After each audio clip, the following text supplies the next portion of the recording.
Hey, so we are actually going to do a book report. Not sure when the last one I really did was. The last one I did in this vein, though, was the Planescape Torment review, which I really liked that book. I kind of wish there were more of them.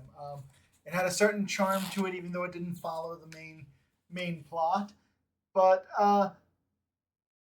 let's say that the Baldur's Gate novel doesn't have that same charm, and I don't know how to put it lightly, but I didn't like it.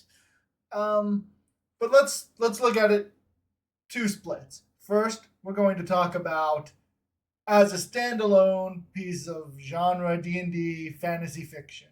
It's okay. Not great, not good. Okay. It has a few weird D&D things in there, like Gorion saying he's out of spells at the beginning after he heals our hero Abdel. Um, it does a few things that don't quite work. Jahira swings a sword a few times, even though she's supposed to be a druid, and this is when they're not allowed to be using metal. But whatever. It's all right. Not great. It's a forgettable read. Let's get on to what everyone cares about. As a representation of the game. Now, these are the dates that I vaguely can remember. The book came out in 99. Pretty sure the game was published in 98. Like 99% sure about that. Anyway, the we follow the same beats very, very vaguely. Uh, Abdel and Gorion leave Candlekeep, get ambushed.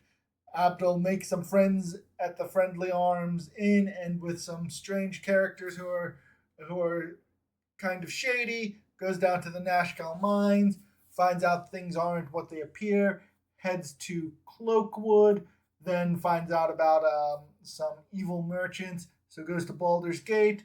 There makes friends with Scar. Fights some more stuff in Baldur's Gate. Skip a whole bunch, and then Duke Elton is killed, and you go and fight Saravak. End game.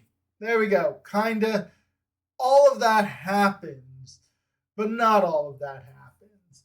It skips a lot, which you would expect, because as you can see, it's not that long of a book.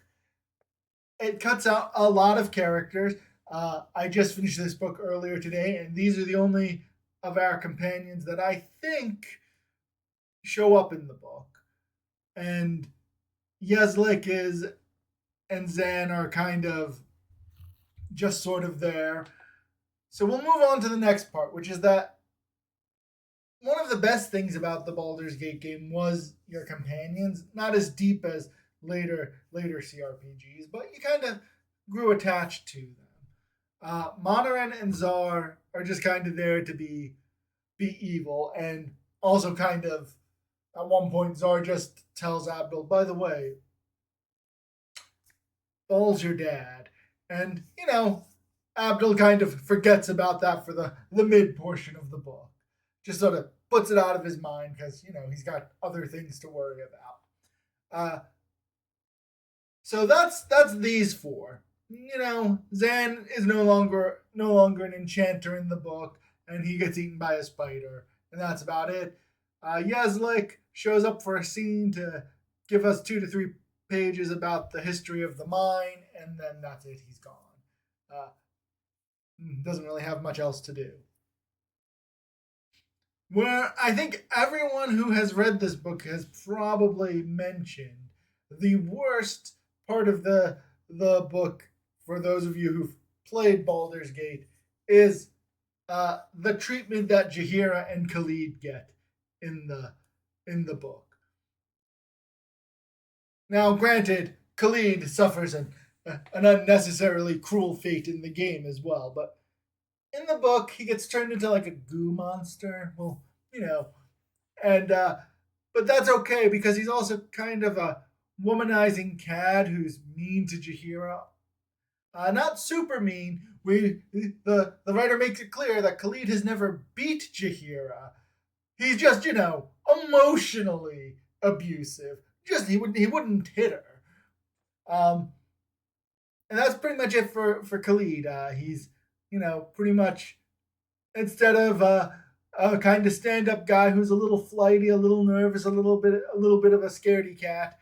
He's a horrible person who you don't feel too bad for when he gets gooified. Jahira, on the other hand,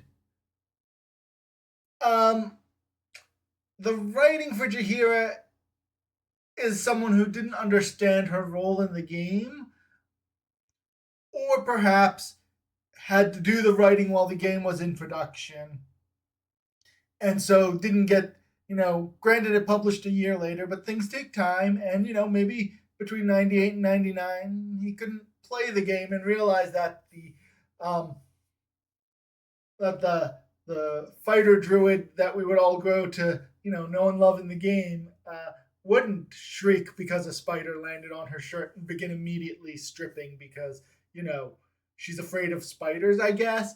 Um, I don't know.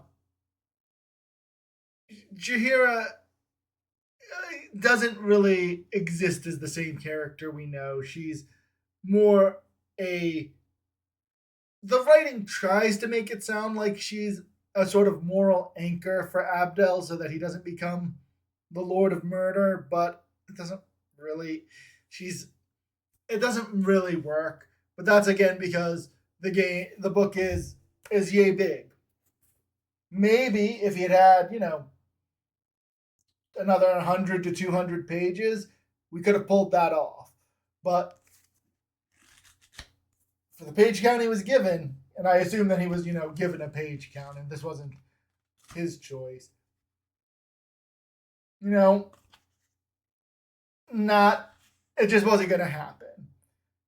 And now, um, interestingly, while we're talking about Jahira, we also have this great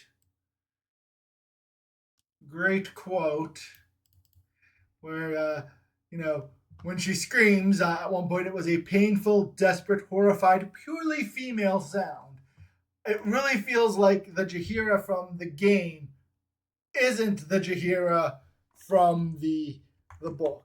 And one other just minor thing about the book that I didn't like was the amount of time people fall specifically on their rump. Here it is. It's 10 times inside the pages that you can get in this library, and here it happens twice on the same page. Now, when I go back and I see, oh, it only happened like 10 times, and it's 200 pages, so that's a pretty good rump falling to page ratio. Now I'm being a little unfair there, and again, I have no idea what the timeline was to produce this. I don't know how much editing went into it, how much he had, final say on it. I don't know any of that. But as a book that is based on the best-selling computer game from Interplay, it does not deliver. Will I read the other two? Probably. And I might also go out and try and find something else by Philip Athans just to see. I think that a lot of this was he was stuck trying to work under a tight deadline with a bunch of other people telling him what to do, and he's written a lot. I did a quick wiki to see, and he's written a lot, so I'll probably go through, find something he's written that seems really cool, and order a copy just to see. Like, I don't think it's fair to judge someone on something like this. I will say though that if you could find it cheap, it's again. So when this was new, it was $6. I think I got it somewhere for probably less than $1. Thrift books, yeah, so probably like $2 with shipping. So it's not that bad. It's a fun little thing to have in your library. Is it good? No, no, it's not. Is it charming? Kind of. But, eh, I'll probably read the other ones. But again, eh. Hmm.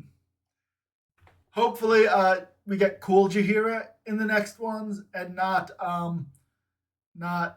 whatever this version of Jahira was. All right, there we go. A very quick, like 10 minutes. This review of this. It was a review of this.